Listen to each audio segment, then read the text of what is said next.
rolled out by Singapore's central bank. And this will see the digital currency support specific payments, including some government payouts or vouchers, and at the upcoming Singapore FinTech Festival, where members of the public can use it for purchases.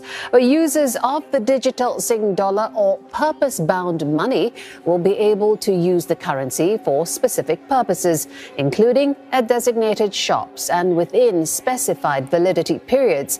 One of the benefits for users is a simpler payment process. They won't even need a bank account. Use of the PMB is also expected to streamline the disbursement of government payouts and vouchers over various programs. Agencies will then be able to specify where or when or how these vouchers are going to be used, and that really simplifies a lot of the implementation of these voucher programs. Previously, whenever there's a voucher program, there will be a transaction being recorded, and separately campaign organizers need to pay out to the merchants. But with this, merchants will just get digital SGD in their account, in their wallet immediately. The multi-year project will see trials with government agencies. These include use of the PBM for the disbursement of funds from the Central Provident Fund or payouts of Skills Future credits. As funds are released only to those who meet eligibility criteria, misuse is prevented. The Monetary Authority of Singapore says it's next looking at improving the user experience and strengthening security and privacy. And while there's no immediate plan for the digital equivalent of coins and notes or a retail central bank digital currency, the trials will help build up capabilities. Screenshot this shit. Hedera.com/council. Let me slide down here and see. Hedera is owned and governed by the world's leading organizations. Calvin, can you please tell me who's on that list? Sure, no problem. Avery Dennison, Boeing, Chainlink Labs, which runs Chainlink and all of its oracles, okay? Denton, IBM, Google. Look at this, LG, Ubisoft, Swirl, Standard Bank. This crypto right here is owned and governed by the world's leading organizations, and it is ISO 20022 compliant. Who's paying attention? You might want to screenshot this. Right.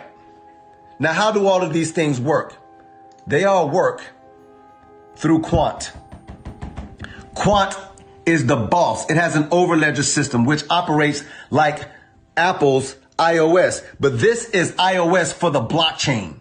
I'm gonna say that again. This is like Apple's iOS system for the blockchain. Can you break it down for me a little bit more? Sure, I can. Here is Quant. Quant is a software, and their Overledger operating system talks to all of these things. You cannot run your life today or your business without one of these being a part of it. That is 100% fact. You cannot run your life today or your business without running into one of these payment APIs. Google Pay, Apple Pay, Amazon Pay, PayPal, Stripe, Samsung, Walmart, Venmo, Swift. I'm gonna double tap that one again. Swift. This runs that. Blockchains. That means layer ones, layer twos, and even layer zeros like Polkadot. Who's paying attention? Constellation DAG is right here. Y'all don't even know what Constellation DAG is. Let me remind you. Look what it is right here. Look. Constellation DAG, proof of reputable observation. Y'all don't know what that means. I'm going to break it down for you in layman's terms. Watch this. Pay attention. This one, by the way, because y'all like to read, like stuff like Perez Hilton and Bossip and Shade Room. I read stuff on NASDAQ, Fortune and Forbes. Constellation Network to provide U.S. Air Force with blockchain security for data sharing. Oh my God. Anybody ever heard of the U.S. Air Force? They're using the Constellation DAG network to provide security for their data sharing, man. Are y'all, who's paying attention? Who's paying attention? This software right here talks to all of that stuff. It is the only, this right here.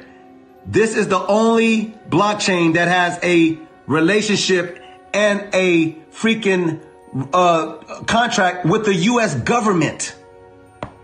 Constellation DAG, which is right here. Enterprise blockchain.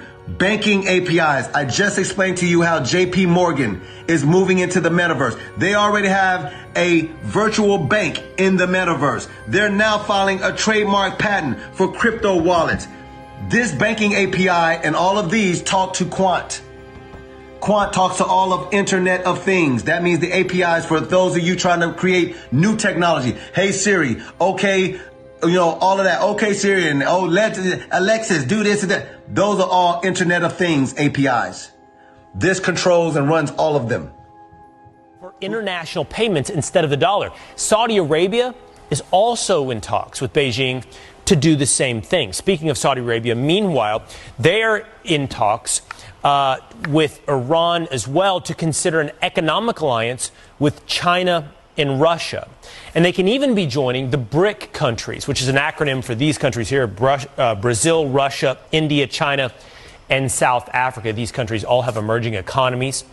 So what happens if our economy and the U.S. dollar are no longer the world's dominant currency?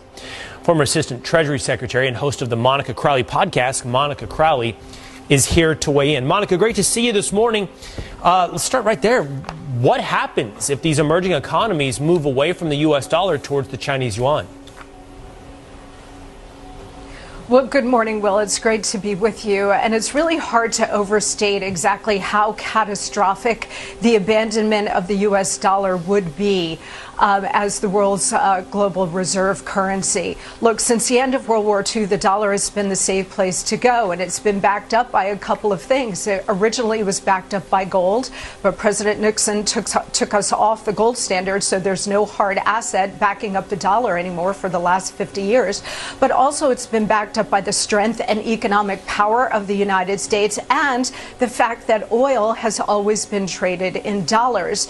If that were to end, that would mean the end of the U.S. dollar. Look, there is a perfect storm happening right now, Will. The world's reserve currency being that, having that status has been a real privilege, but we've abused the privilege by wholly reckless monetary and fiscal policies over many years, certainly over the last couple of years, which has really devalued the dollar. On top of that, now you do have this perfect storm of Biden's weakness, his war on American domestic energy production. The most interesting outcome of the three-day summit between Vladimir Putin and Xi Jinping got limited media attention. Describing their talks, Putin said, "We are in favor of using the Chinese yuan for settlements between Russia and the countries of Asia, Africa, and Latin America." So, the world's second largest economy and its largest energy exporter are together actively trying to dent the dollar's dominance as the anchor of the international financial system. Will they succeed? The dollar is America's last surviving superpower. It gives Washington unrivaled economic and political muscle. It can slap sanctions on countries unilaterally, which frees that country out of large parts of the world economy. And Washington can spend freely, certain that its debt will be bought up by the rest of the world. The war against Ukraine, combined with Washington's increasingly confrontational approach to China, have created a perfect storm in which both Russia and China are accelerating efforts to diversify away from the dollar.